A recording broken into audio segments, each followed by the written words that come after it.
Bismillahirrahmanirrahim. Alhamdulillahirabbil alamin. Wassalatu wassalamu ala asyrafil anbiya'i wal mursalin wa ala alihi wa sahbihi ajma'in. Assalamualaikum warahmatullahi wabarakatuh.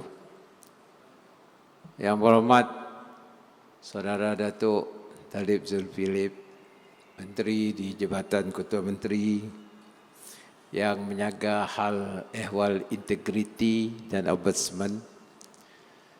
Yang berhormat Datuk Seri Dr. Rundi, Menteri Utiliti kita. Yang berhormat Datuk Dr. Abdul Rahman Junaidi, Menteri Muda yang membantu saya dalam hal ehwal agama Islam. Berbahagia Tuan Residen, yang berbahagia Datuk-Datuk, para jemputan, deputi jemputan, tuan-tuan, puan-puan, panel-panel pensyarah yang saya hormati sekalian.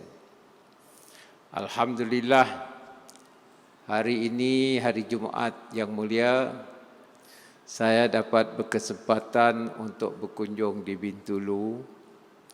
Tadi saya sempat salat Jumaat di Bintulu dan tengah hari ini dapat bersemuka dengan tuan-tuan, khasnya para peserta di dalam majlis ataupun mesyuarat mengenai dengan integriti yang dianjurkan oleh Badan Surau dan Masjid. Saya mengucap tahniah dan syabas kepada pihak penganjur kerana dapat menjayakan perhimpunan kita walaupun dalam norma yang baru. Maklumlah kita tu si dapat duduk dekat, jauh-jauh, jelin-jelin, tetapi niat kita adalah baik untuk kita memperbaiki diri kita pun dan juga bagi kita menjalankan tugas kita secara yang lebih sempurna dan insya-Allah mendapat kerestuan daripada Allah Subhanahu Wa Taala. Apabila bercakap mengenai dengan integriti, ia adalah satu nilai, values yang dikendaki oleh semua agama. Ia adalah satu perkara yang universal, di mana seseorang haruslah mempunyai karakter yang begitu tinggi dari sudut menjalankan amanah yang telah diberikan kepada seseorang itu. Jadi tengah hari itu saya nak berkongsi mengenai dengan pandangan amanah dan integriti daripada perspektif Islam. Tuan-tuan tahu dalam sejarah Islam bahawa ketulusan dan juga integriti adalah satu-satu ciri yang mesti ada di kalangan umat Islam.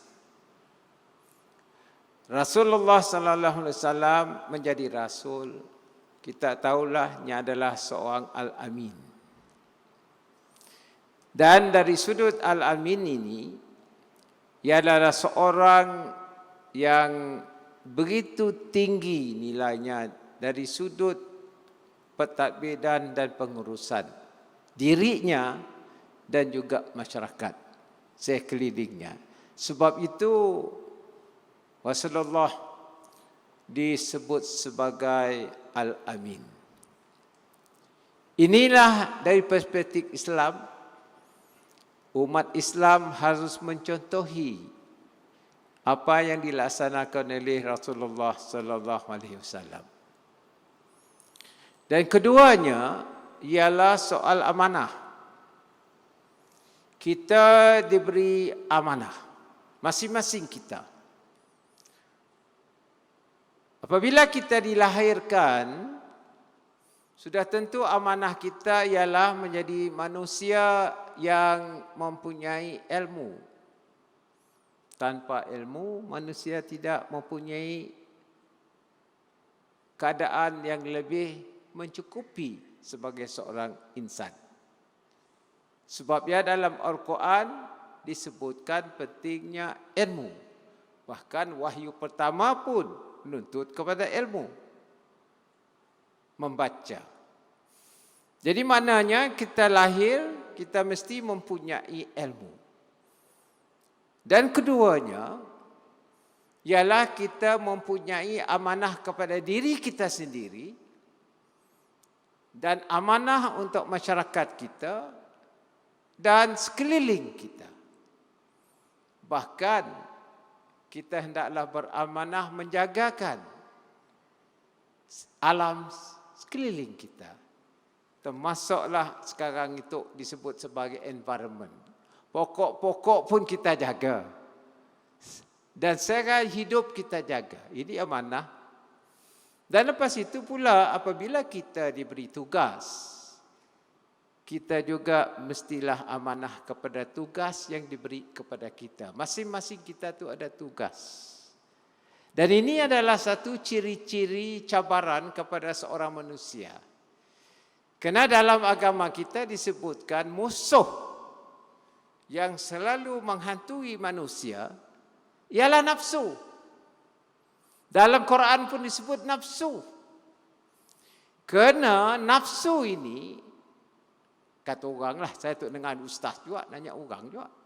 Adik-beradik dengan iblis. Kerana selalunya nafsu ini yang membawa kita kepada satu jurang yang tidak begitu baik. Ini dari perspektif Islam. Sebab itu apabila diberikan satu tugas, kita minta bantuan daripada Allah Subhanahu Wa Taala. Tiap-tiap pagi kita minta. Kalau kita semayang, subuh 2 rakaat, Zuhur 4 rakaat, Asar 4 rakaat, Maghrib 3 rakaat, Isya 4 rakaat. 2, 4, 6, 6 campur 4 lagi 10, 10 campur 3, 13, 13 campur 4 berapa? 17. Ihdinas siratal mustaqim. Tunjuklah kami jalan yang lurus. 17 kali kita minta.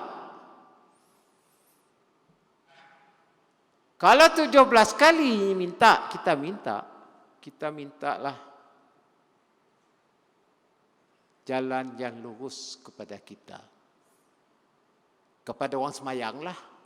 Wasit semayang dia minta. Tak? Wasit semayangnya si minta.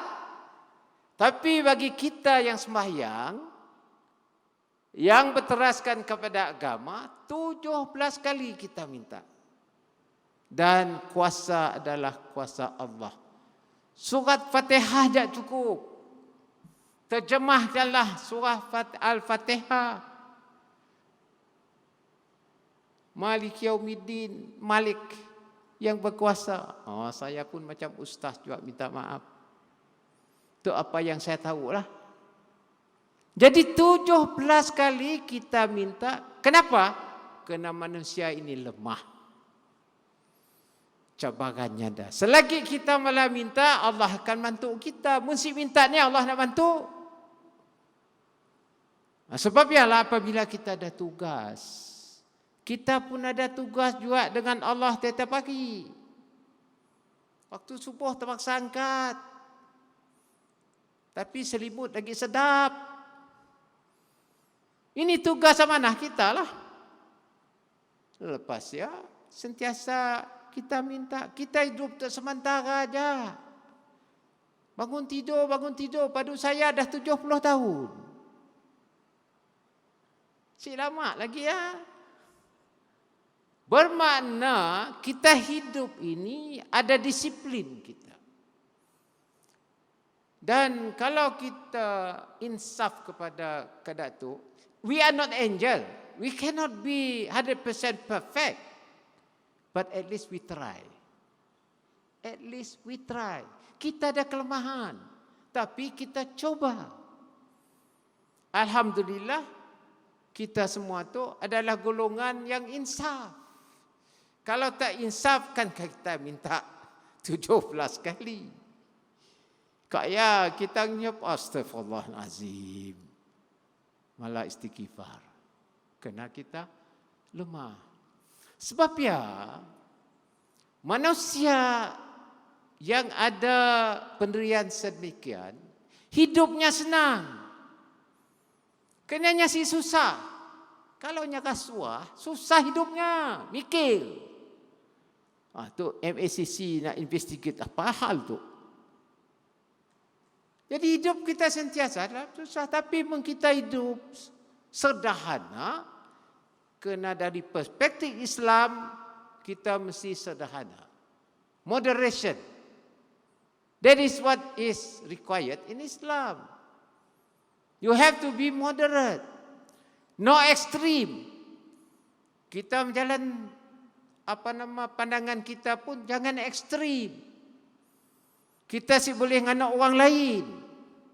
Sebab ya Rasulullah apabila mentadbir kerajaan Islam yang pertama di Madinah, nya ada piagamnya, piagam Madinah. Di antara orang Ansar dan Mujahirin. Di antara Islam bukan Islam. Kalau kita ekstrim, berkelailah kita. Apa berkelahi? Si tenteramlah kita. Maka si amanlah negeri ya. Tapi kalau kita belajar daripada sejarah Islam, itulah rupanya. Dan dituntut dengan ilmu. Jadi kita berkumpul tengah gitu adalah untuk cari ilmu, memantapkan lagi pendirian kita masing-masing. Jadi jawatan kuasa masjid kita mantapkan. Kerana ni menguruskan masjid. Masjid rumah Allah. Dan seterusnya, kerana ni kita mencari pendapatan untuk masjid secara halal.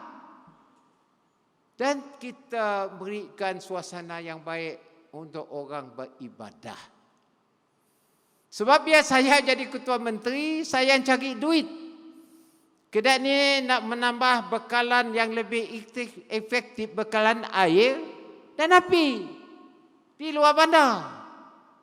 Alhamdulillah, menterinya ada situ, utility. Saya beri peruntukan 4 bilion lebih untuk menambah bekalan api dan elektrik untuk orang luar bandar. Termasuk air. Sebab air penting. Odok. Apa kita odok? Air. Bangun pagi, air. Lahir, air. Menghadap Allah, air. Mati pun air. Gini nak mandi mayat mun ada air.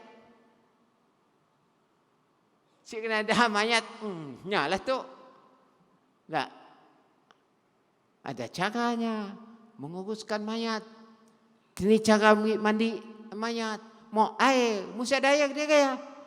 Sebab biarlah saya mencoba nak bekalkan air ke semua masyarakat. Nak tidur pun naik. Mesti mandi dulu. Mesti mandi. Bini lagi, nak bau.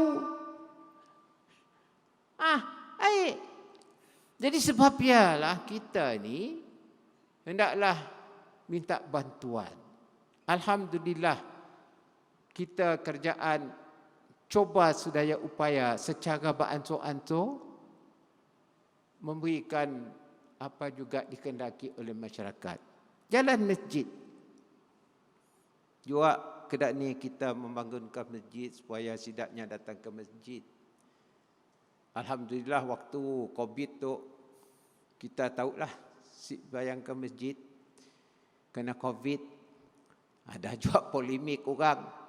Mari kita suruh Imam kata, rapatkan saf sebelum mulai sembahyang. Tok ni nak rapat. COVID. Ada orang sik mau ikut. Mufti dah nyebut arahan, dah ada.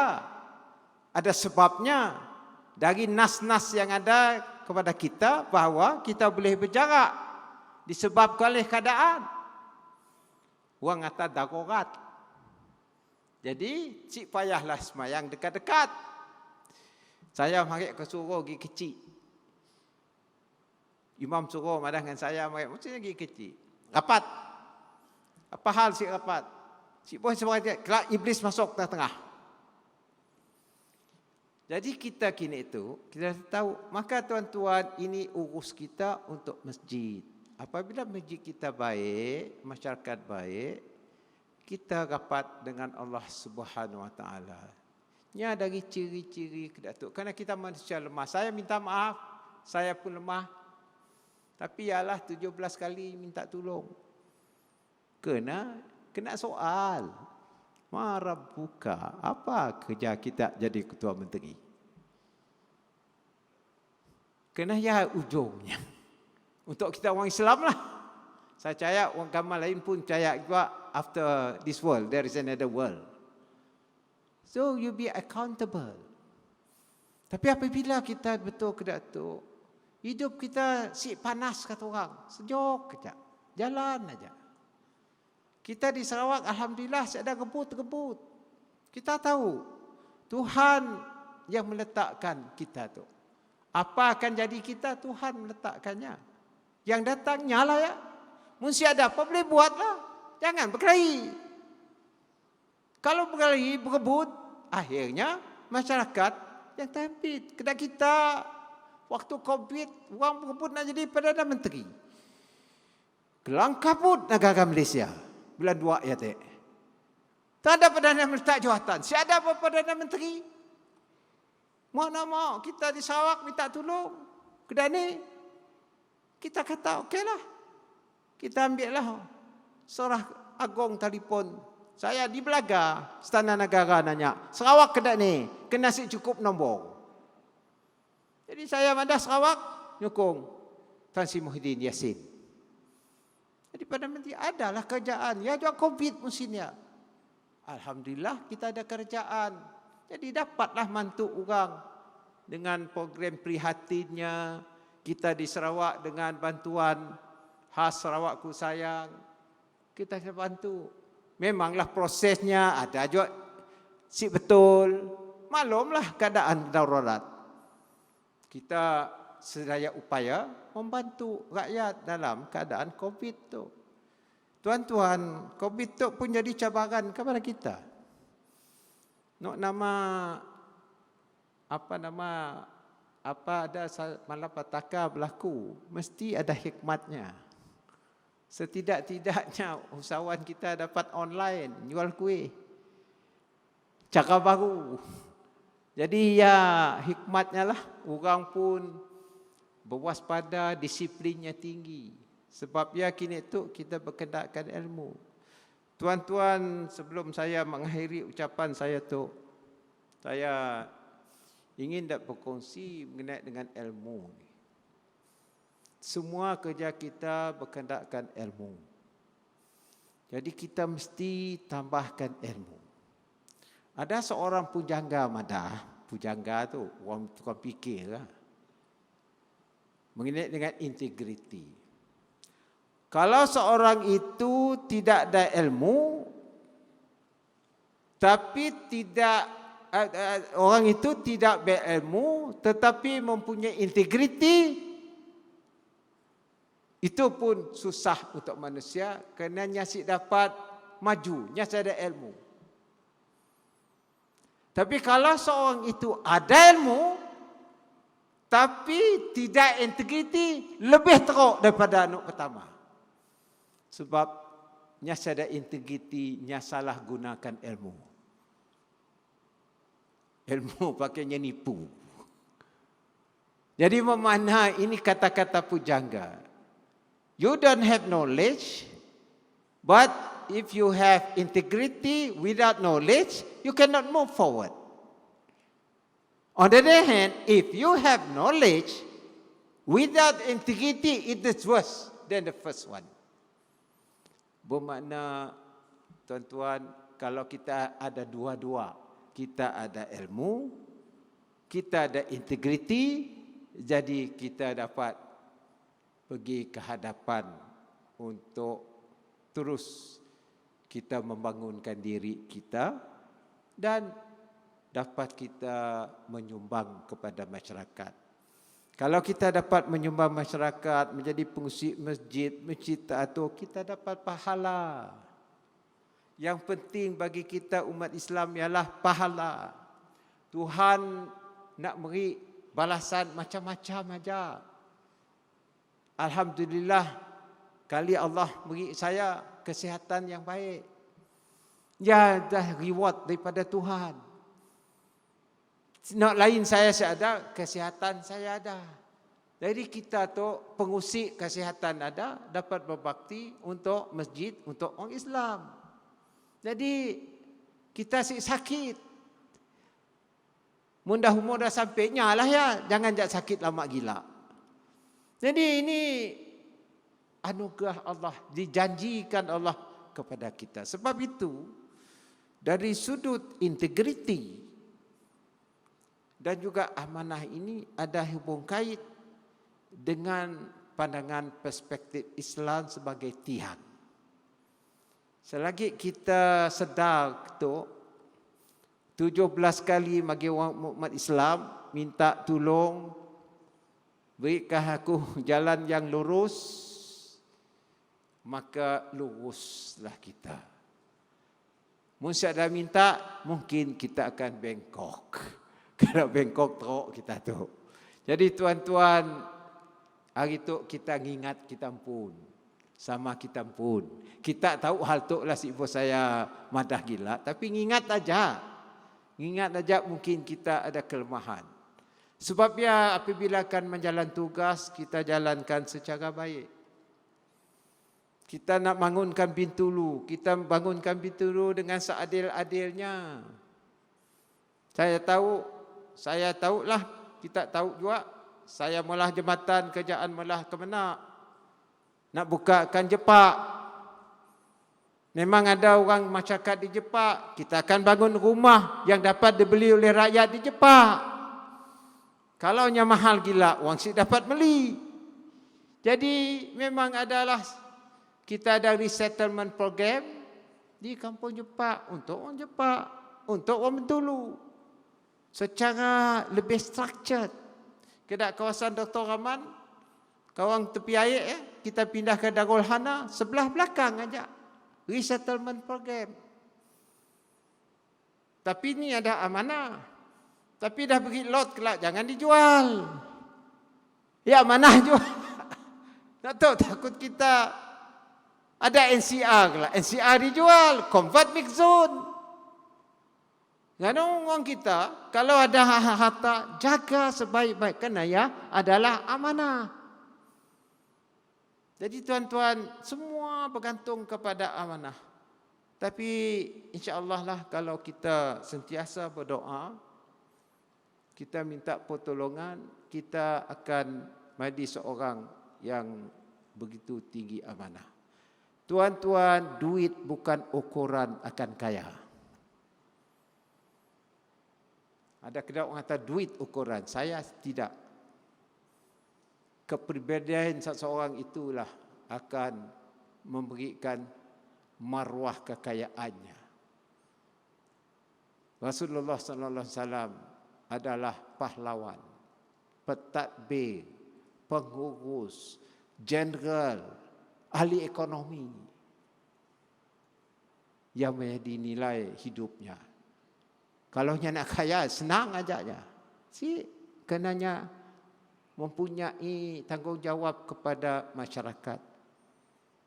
Dan kita tahulah sejarah Khalid Ibn Walid. Begitu garangnya. Tapi apabilanya selepas mengambil Islam sebagai pegangan hidupnya, ini adalah seorang jenderal yang mempunyai strategik dari sudut fikirannya. Dan yang hendaknya ialah supaya negeri itu aman waktu itu. Sebab ialah tuan-tuan, kita ingat kita pun. Kerana kalau kita mempunyai pendekatan yang sedemikian, saya yakin negeri Sarawak akan lebih aman. Kita adil kepada semua masyarakat, antara Islam bukan Islam. Kepada orang bukan Islam, kita bantu dari sektor setidaknya, sebab ya negeri kita ada uniform.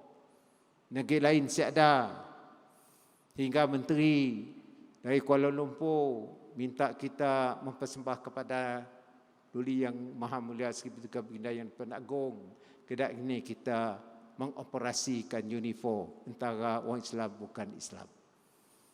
Jadi apabila coexistent, seperti mana di Madinah, negeri kita aman, orang dapat mencari rezeki dan akhirnya akan memberi manfaat kepada semua manusia. Jadi ajak daripada saya, kalau yang baik daripada Allah Subhanahu Wa Taala, kalau yang kurangnya adalah kurang saya sebagai seorang manusia. Tapi biarlah kita berdoa, moga-moga negeri Sarawak akan aman, negeri Sarawak akan maju, dan seterusnya negeri Sarawak akan mempunyai rakyat yang penuh dengan ilmu. Dengan itu, saya dengan sukacitanya mensempurnakan seminar integriti yang diadakan di Bintulu ini. Sekian, wabillahi taufiq wa hidayah. Assalamualaikum warahmatullahi taala wabarakatuh.